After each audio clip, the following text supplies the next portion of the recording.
WTF are people actually on right now? Do you ever feel like you are the sanest person in the room?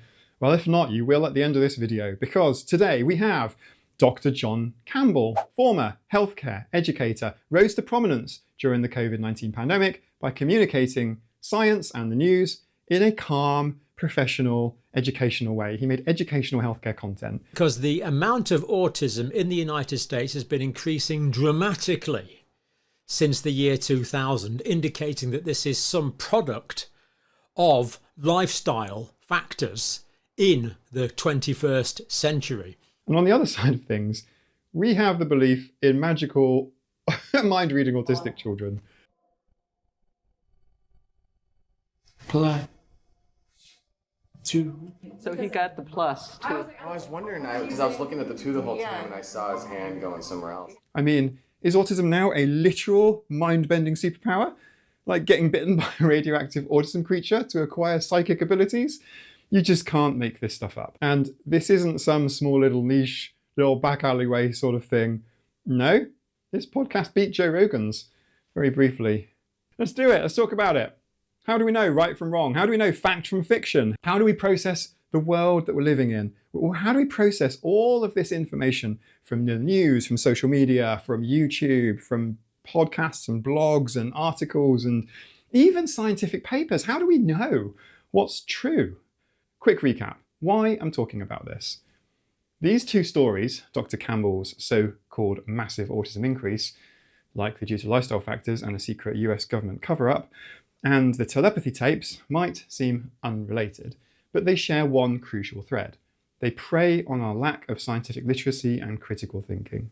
When we base conclusions on hype, anecdote, or magical thinking, we open the door to some harmful misinformation and stigma. Dr. Campbell literally calls autism an absolute disaster and a tragedy. If there's something causing that, this is just an absolute disaster, a travesty, and an outrage. While the idea of supernatural, magical autistic children ends up doing its own kind of harm, as we'll see. Section 2. Who is Dr. John Campbell? John Campbell got famous on YouTube for his calm, explanatory videos on physiology during the early COVID-19 pandemic. In truth, he'd been on YouTube for years, posting hundreds of nursing-related videos. But his channel exploded in 2020. He holds a PhD in nursing education, which might sound like universal healthcare expertise, but expertise in one domain doesn't mean he's infallible everywhere else, especially when he misrepresents autism diagnostic rates and leaps to lifestyle factors as the cause, ignoring decades of autism research. Now, I'm just going to give one example in this video, the one of autism spectrum disorder, because the amount of autism in the United States has been increasing dramatically since the year 2000, indicating that this is some product of lifestyle factors in the 21st century.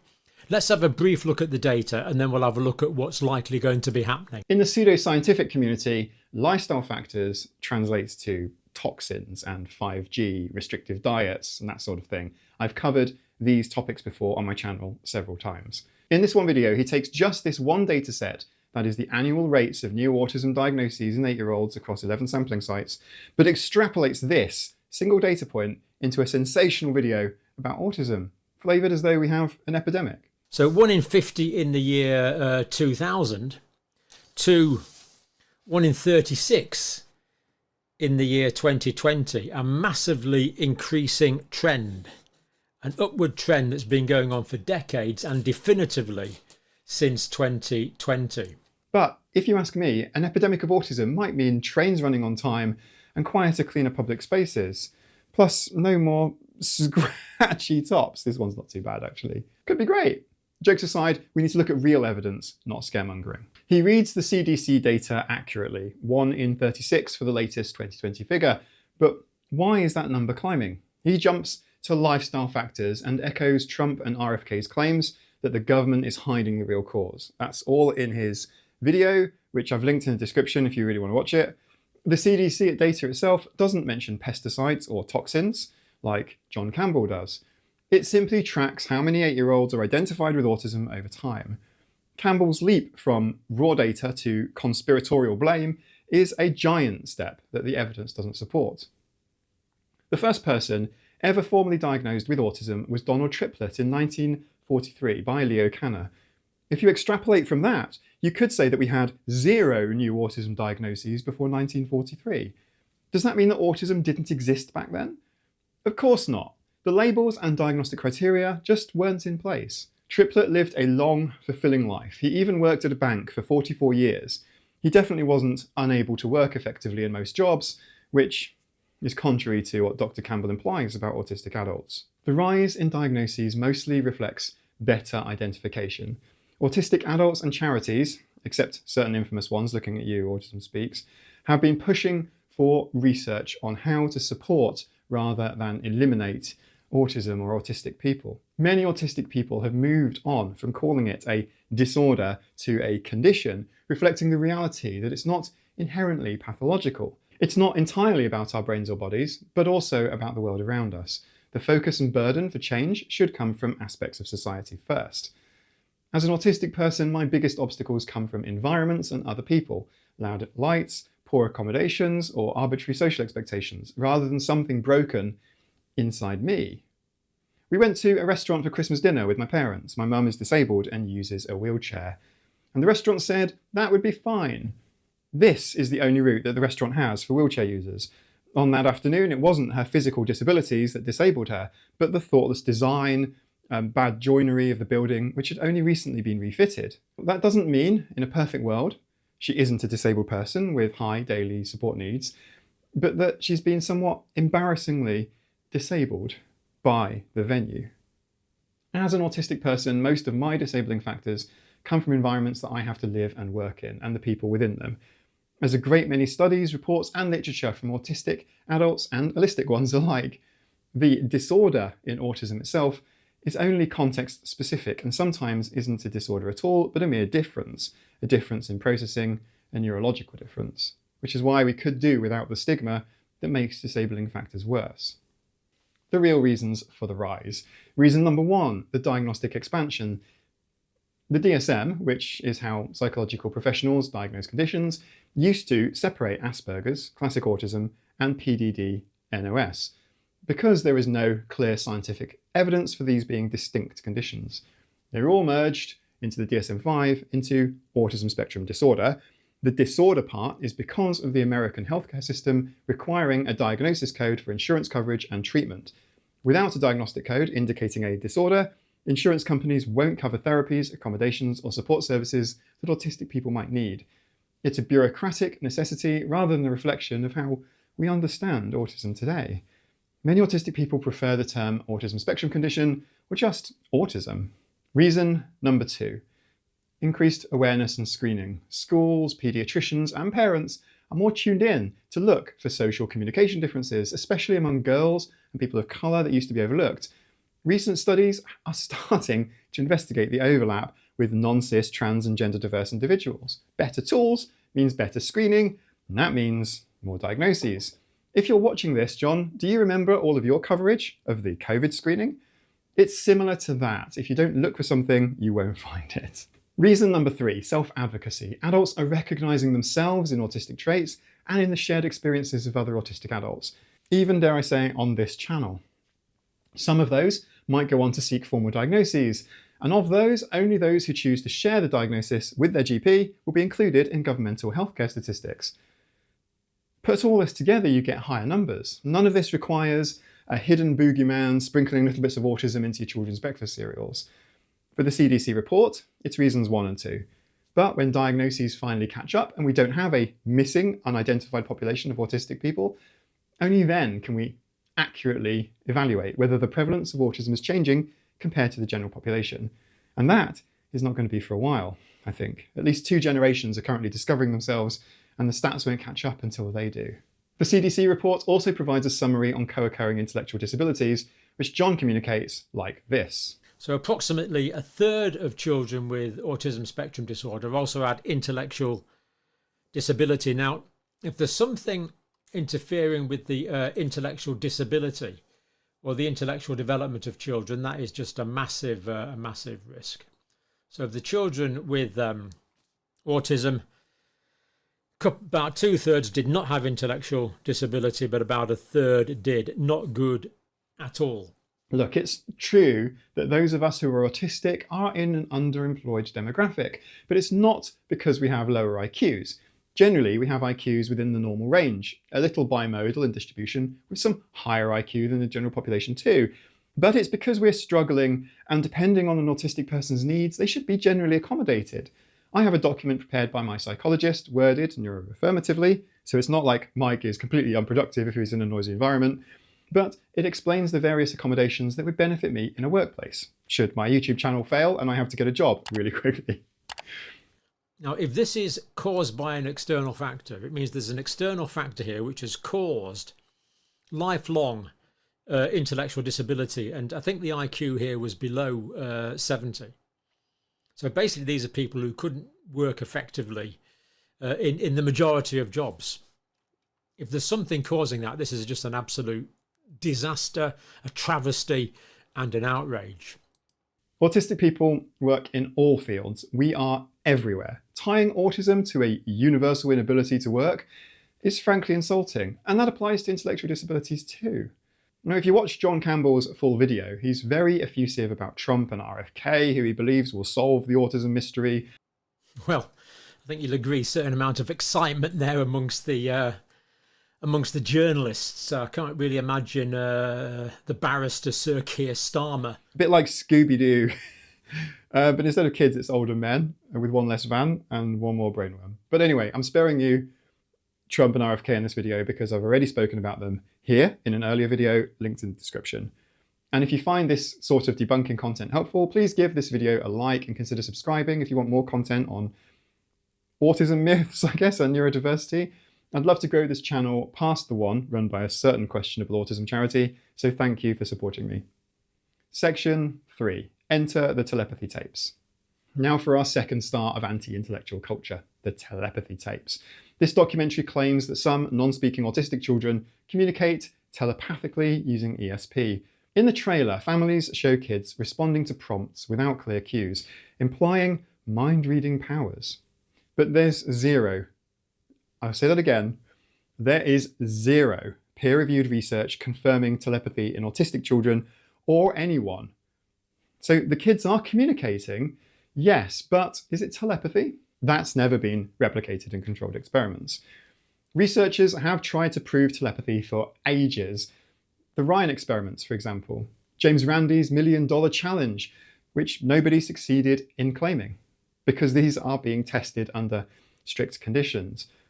Often it's subtle cues, wishful thinking, or something called facilitated communication, which has been thoroughly debunked.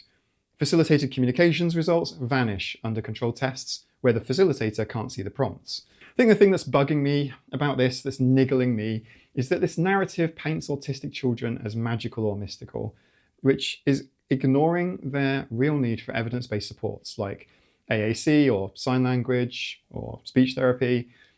It sensationalizes them rather than respecting the actual work that the kids can do to learn robust communication methods. The last thing they need is to be cast as X-Men with psychic powers. From their website, it appears that they feature a handful of families or practitioners demonstrating what they allege is telepathic communication. Nearly all of the examples outside of the trailer are located behind a paywall, and it didn't feel right to spend money supporting them to view that content. But one thing is consistent. It's autistic children shown seemingly responding to questions or prompts from an adult with no traditional visible or audible cues. So we're left to assume they have mind-reading powers. To be clear, there's zero peer-reviewed research to confirm telepathy in autistic individuals, or anyone for that matter. This doesn't mean the kids aren't communicating though, and they are using their autistic brains, but the claim of telepathy and ESP has no scientifically validated mechanism behind it, and every time it's tested, it fails. But the recent telepathy claims bring up some deep-seated myths about autistic people. Sometimes savants, having literal superpowers. It's as though we're mutants on one hand, unable to predict what other people are thinking, sarcasm, and on the other hand, able to literally read minds. ESP itself has been thoroughly debunked. Researchers have conducted numerous controlled experiments trying to demonstrate telepathy, including the famous Ryan experiments at Duke University, and none have produced reliable, replicable results. When proper controls are in place, like preventing subtle physical cues, some little like touching, a little bit of prompting, When you implement double-blind protocols, use randomized trials, the supposed telepathic abilities disappear. This is James Randi, the renowned investigator and TV magician, who even offered a $1 million prize, it held in escrow, this is completely legit, for anyone who could demonstrate paranormal abilities under controlled conditions. That's the key, controlled conditions. Immune to trickery. The money was held in escrow and required scientific evidence to win it. Uri Geller, the spoonbender, James Popoff, and other well-followed famous frauds of the 80s and 90s were proven to be using tricks and not parapsychology or having psychic powers. I remember one episode of a weekend British TV show where Uri Geller encouraged people to bend spoons using his psychic powers through the TV. It turns out his spoon bending trick required pre-prepared weakened spoons. He can't do the magic without a bit of physical preparation, but that didn't stop people from all over the country phoning in with positive claims that they had magically bent spoons in their own homes with their minds. Liam's got a few here. All I can tell you is we've had thousands upon thousands of calls. I mean, lots of spoon bending. I mean, the quality of teaspoons in this country must be appalling. Here's just a couple of examples. In Joanna Lancaster in Notting Hill in London, she says the second hand of her watch is jumping at 5-second intervals now, so there's a big bill coming your way. Peter Bevan and Nuneaton, a watch hasn't worked since 1954. His dad passed it to him after he died, and now for the first time ever started to tick. We should have clear in Oxford. This was national TV, by the way. I'm kind of like, at the time in the UK, when it was like the one show everyone had to watch, there was no Netflix, it was just this channel pretty much, and this was the big show, and everyone was tuning into it. And just like it, many attempts by people claiming to have telepathic connections with people, including autistic people, no one has ever claimed $1 million. And no one has ever proved it. I'm not saying everyone who holds a belief in the supernatural is doing so deliberately with the intention to mislead people. Sometimes the experiments revealed either deliberate deception, but often it was just unconscious ideomotor responses, subtle physical cues that people weren't aware that they were giving or receiving. Sometimes it's when you know someone so well you can read what they're going to say when you finish each other's sentences, just knowing how someone is feeling without them actually telling you. If I'm at home and working and Nina is out, just before she comes back, the dogs will all start barking. They're picking up on subtle signs, subtle cues. Like, nobody's saying that Trudy can read the time, but dogs are masters of following their people and learning every cue about them without being explicitly trained to do so. Humans are similar. Rather than psychic powers, it's more of a subconscious cue. I've never seen anyone online showing as much desperate energy as the parents of autistic children. And this is partly why I think there's a conflict between actually autistic adults like myself and the autism moms like Abby's mom, Christine. There's an intense desire as a parent to see your child grow up to be the best that they can be. And sometimes it's seen as autism is being in the way, is making the child broken, needs to be fixed. Maybe there's a miraculous cure that they've been dreaming of for the whole child's lifetime. Autism is often framed as being a disease, as being something undesirable. So I can see how it's easy to want something to be true, even if it isn't. And so with the telepathy tapes, we see three things coming together. The belief in the paranormal and ESP, with the belief that autistic non-speaking family member has supernatural powers, and added to the mix from the box set, it's always a box set of beliefs, facilitated communication. In the trailer, the adult, which seems to be the autistic person's mother, is using a technique called facilitated communication, FC, which has been thoroughly debunked by scientific research.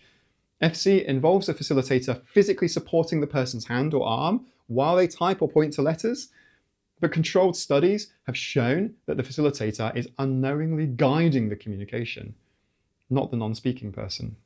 It's a classic example of the ideomotor effect, where subtle unconscious movements can create the illusion of independent communication. The pattern of ESP claims failing under scientific scrutiny isn't new. What's concerning is how these unproven ideas get attached to vulnerable populations like non-speaking autistic individuals, potentially diverting resources and attention away from evidence-based support methods or other assistive communication devices that the autistic person controls themselves, not their parent or support worker, or somebody trying to sell you something like the telepathy tapes. We only see what they want you to see. We see the edited successes. Generally, when there's an incorrect result, it might have been ignored or fudged. This is why the scientific method requires peer review by independent editors and validation studies by other researchers. And we know that when this is done, that it's easy to test ESP. It doesn't work. It perpetuates the idea that autistic people are mystical or magical in ways that excuse real support that they need, like augmentative or alternative communication, or speech therapy, or other proven methods. It sensationalizes non-speaking autistic people as though they're locked into some paranormal realm, rather than recognizing that many non-speaking autistics can and do learn to communicate via sign language. Letterboards that aren't being manipulated by someone else, or other technology-driven communication systems. There's some cool stuff out there right now. Section 4, a common thread, anti-intellectualism. Whether it's Dr. Campbell attributing autism to vague lifestyle factors, or the telepathy tapes proclaiming ESP is real, we see the same pattern. That is, hasty conclusions drawn from anecdotal evidence, single studies, or cherry-picked data. We see appeals to authority, a nurse, an educated lecturer, a charismatic documentary producer. This implies they must be right. And emotional or mystical hooks that bypass our critical thinking. This is anti-intellectualism in action, ignoring robust, peer-reviewed science in favour of quick-fix narratives or sensational claims. So how do you deal with a world filled with people who seemingly just want to manipulate you and pull the proverbial wool over your eyes? First, if you see or hear something on the internet that gives you an emotional reaction, you should always take a moment to ask yourself, why do I feel like this? What do they want? What are they trying to make me feel? This is where I think alexithymia helps. Since I don't often immediately jump in and go, oh, amazing, or oh, that's terrible, this is awful. I think about it first, and I'm quite sure quite a few of you are like me in this. But if you feel something, there's probably a reason. You might just be being manipulated. John Campbell's videos use a lot of appeals to emotion, using words like massive, tragic, disaster to incite fear. It's the old tabloid marketing strategy, clickbaiting people into buying your rag. Christopher Hitchens famously adapted Occam's razor to state, what can be claimed without evidence can be dismissed without evidence. And he's absolutely right. And this brings us to a crucial point about evidence and critical thinking. When extraordinary claims are made about autism, whether it's telepathy, miracle cures, or dramatic increases, we must demand extraordinary evidence. The scientific method exists precisely because our intuitions and desires will lead us astray. We are all susceptible. See if you can spot the fallacy here. Autism rates up dramatically. So he was talking there from something like 1 in 100,000 up to 1 in 36. It's a massive increase in autism. Now, Bobby Kennedy, it's not his views. He's got an open mind and he's going to open the data, commission the research, and get hard answers to these questions. If you said he's jacking off, you're right. The just asking questions, jacking off fallacy is when someone poses leading questions to plant doubts without actually making direct claims. For example, I'm not saying vaccines cause autism, I'm just asking why autism rates are rising. Such a question appears innocent, but actually serves to spread misinformation while maintaining plausible deniability. It's particularly insidious because it puts the burden of proof on other people, while allowing the questioner to avoid responsibility for fact-checking or providing evidence themselves. When someone consistently just asks questions about debunked conspiracy theories, they're not engaging in good faith scientific inquiry, but rhetoric. Appeals to authority are another one to watch out for. When someone says they're a doctor, it's sometimes an attempt to bypass your critical thinking faculties. Why think for yourself when this person must be so smart? It's the main reason that diploma mills and alternative medicine doctorates exist. You can't go 5 seconds on any of the bogus anti-autism cure type sites without seeing Doctor of Herbology says this, Doctor of Astrology says that. So these are some of the rapid tests that I apply when I'm looking at articles for my YouTube channel. But what about the big stuff? How do we know things like the age of the Earth, that germs cause disease, and the Earth orbits the sun? Stuff like that. These fundamental scientific principles didn't come from single studies or anecdotes. They emerged from centuries of careful observation, testing, and refinement of hypotheses. The scientific method gives us reliable ways to distinguish fact from fiction, which is especially crucial when examining claims about autism and neurodiversity. Real science demands, always demands, hypotheses that can be falsified, replication and peer review. If you got some results, great. Someone else should be able to do the same thing and get the same results. And data from large, well-controlled studies. This is why extraordinary claims require extraordinary evidence. When someone claims telepathy or ESP, they need to show that their results can be replicated under controlled conditions that eliminate alternative explanations. Without this scientific rigor, we're left with nothing more than compelling stories and wishful thinking. These narratives, whether calling autism an epidemic or proclaiming telepathy, undermine real autistic experiences and overshadow the actual supports that non-speaking autistic folks need. We're not in crisis, we're part of human diversity. Full stop. No magical explanations necessary. We just need honest science, time, replication, and the courage to say, show me the data or I'm not convinced. Photos or it didn't happen, right? This is how we defend ourselves from misinformation spirals. And if you found this video helpful or you want deeper dives into scientific reasoning on autism, check out my previous videos linked in the description. And if you want to support this channel's mission for scientifically literate, neuro-affirming content, consider joining my Patreon. Lowest tier is just $4 a month. You get your name in the credits and access to the Discord community on that tier too. Thank you, and remember to stay hydrated. Bye.